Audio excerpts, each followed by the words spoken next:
Assalamualaikum warahmatullahi wabarakatuh. Waalaikumsalam warahmatullahi wabarakatuh. Oke.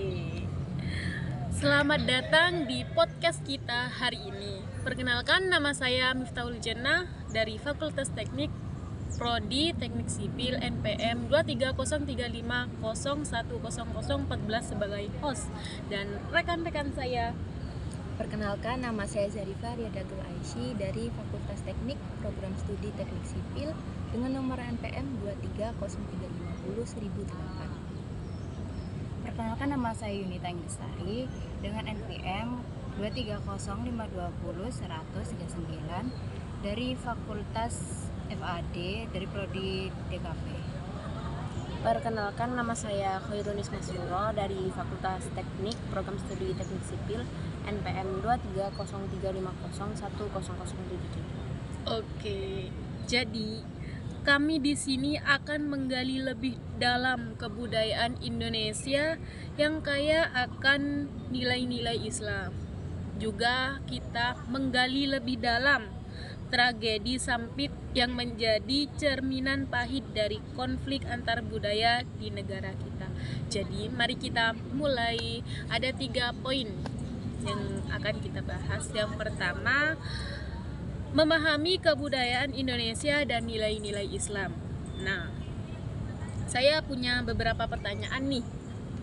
Yang pertama, kebudayaan Indonesia adalah hasil dari perpaduan antara berbagai suku agama dan budaya. Bagaimana nilai-nilai Islam tercermin dalam kebudayaan kita? Mungkin saudari Ninis yang mau menjawab. Baik, yang saya ketahui nih, nilai-nilai Islam tercermin dalam berbagai aspek. Contohnya dari mulai seni, tradisi, hingga perilaku sosial. Misalnya kesederhanaan, kejujuran, juga kasih sayang. Oke, mungkin saudari Yunita mau menambahkan. Nah, betul sekali. Contohnya konkretnya adalah seni batik dan wayang yang tidak hanya indah secara visual tetapi juga mengandung pesan moral dan nilai-nilai kebaikan sesuai dengan ajaran Islam. Oke. Pertanyaan kedua, bagaimana nilai-nilai tercermin dalam seni batik dan wayang? Mungkin saudari Zarifah bisa menjawabnya. Baik, yang saya tahu itu contohnya yang pertama, motif-motif batik itu seringkali menggambarkan konsep kesederhanaan dan keindahan yang mencerminkan prinsip-prinsip Islam. Dan yang kedua, begitu juga dalam pertunjukan seni wayang. Kisah-kisah yang diceritakan seringkali mengandung pesan moral yang sesuai dengan ajaran Islam tentang kebaikan, keadilan, dan perjuangan melawan kejahatan. Nah, apa aja sih contoh konsep dari kesederhanaan, keadilan, dan kasih sayang yang sesuai dengan ajaran Islam? Mungkin saudari Ninis bisa menjawabnya. Oke. Contoh konsep yang pertama nih, kesederhanaan. Itu ada dalam gaya hidup, pemilihan pakaian, terus pola konsumsi yang mencerminkan nilai-nilai kebersahajan dan pengendalian diri. Terus contoh yang kedua yaitu keadilan.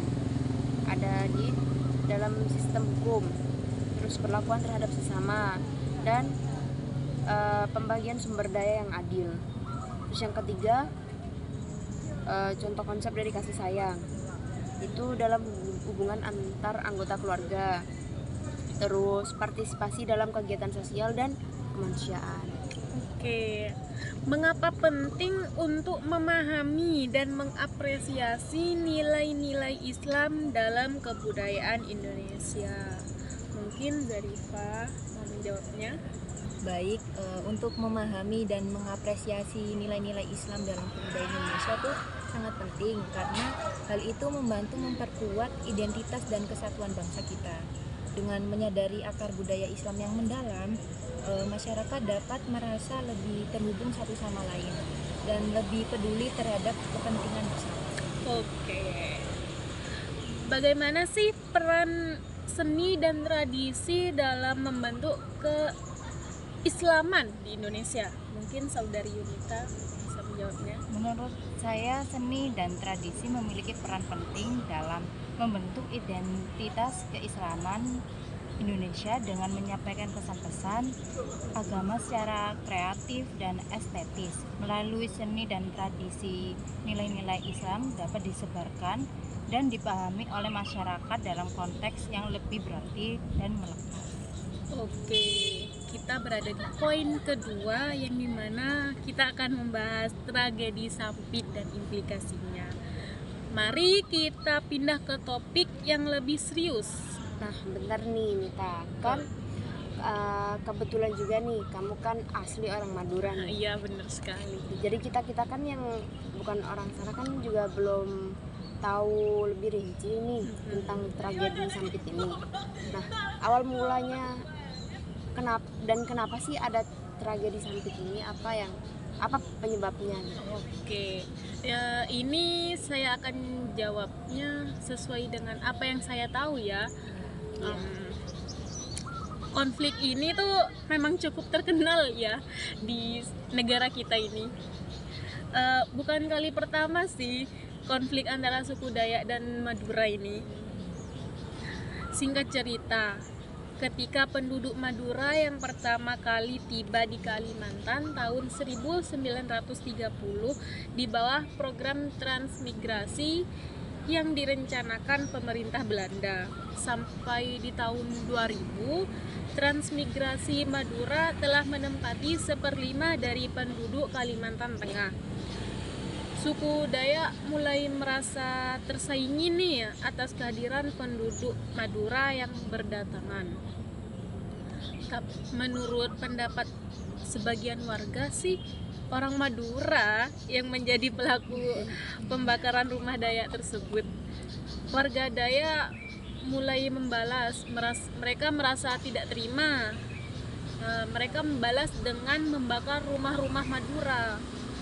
Pembantaian oleh suku Dayak ini dilakukan untuk mempertahankan diri setelah beberapa warga Dayak diserang. Ada juga isu seorang warga Dayak disiksa dan dibunuh oleh sekelompok warga Madura setelah sengketa judi di desa Karengpangi pada akhir Desember 2001. Perbedaan adat juga menjadi salah satu penyebab kericuhan. Adat Madura itu kan terkenal dengan membawa celurit kemanapun mereka pergi. Tapi kamu enggak kan? Jangan ditiru lah, itu sangat berbahaya ya. Hal ini yang membuat suku Dayak berpikir bahwa suku Madura siap berkelahi. Konflik ini juga mulai mereda setelah petugas setempat meningkatkan keamanan, mengevakuasi warga dan menangkap provokator. Untuk mengakhiri konflik ini, dibuatlah perjanjian damai antara suku Dayak dengan Madura. Untuk memperingati perjanjian damai ini, maka dibentuk sebuah tugu pahlawan di Sampit. Nah, itu ceritanya. Jadi ada pertanyaan lagi nih untuk Mbak Mita ya. Apa akibat yang ditimbulkan dari konflik Sampit tersebut? Yang namanya konflik itu kan tidak bisa dimaafkan begitu saja. Pasti masih ada Sakit hati. sakit hati gitu. Nah, itu sampai sekarang tragedi ini masih menjadi penyebab kerenggangan hubungan Madura sama Kalimantan gitu. Ada nggak apa Mita sendiri dengar cerita-cerita gitu dari siapa? Ada yang orang Madura ke Kalimantan atau orang Kalimantan ke Madura yang merasa dirinya itu terancam. Nah, ceritanya ini dari kakak saya sendiri. Kebetulan kakak saya berada di Kalimantan. Terus mas saya cerita nih kalau bertemu sama orang suku Dayak Kalimantan Tengah gitu. Mas saya kan berada di Kalimantan Timur, terus bertemu sama orang Kalimantan Tengah. Nah, pas saya cerita kalau bertemu, terus sama ibu saya disuruh wanti-wanti untuk jaga-jaga gitu kan, pernah ada konflik gitu, gak mungkin langsung bisa menerima gitu aja gitu. Nah, ada pertanyaan lagi nih untuk Mbak Mita. Silakan. Apakah tragedi Sampit banyak memakan korban? Nah iya banyak, kurang lebih 600-an lah.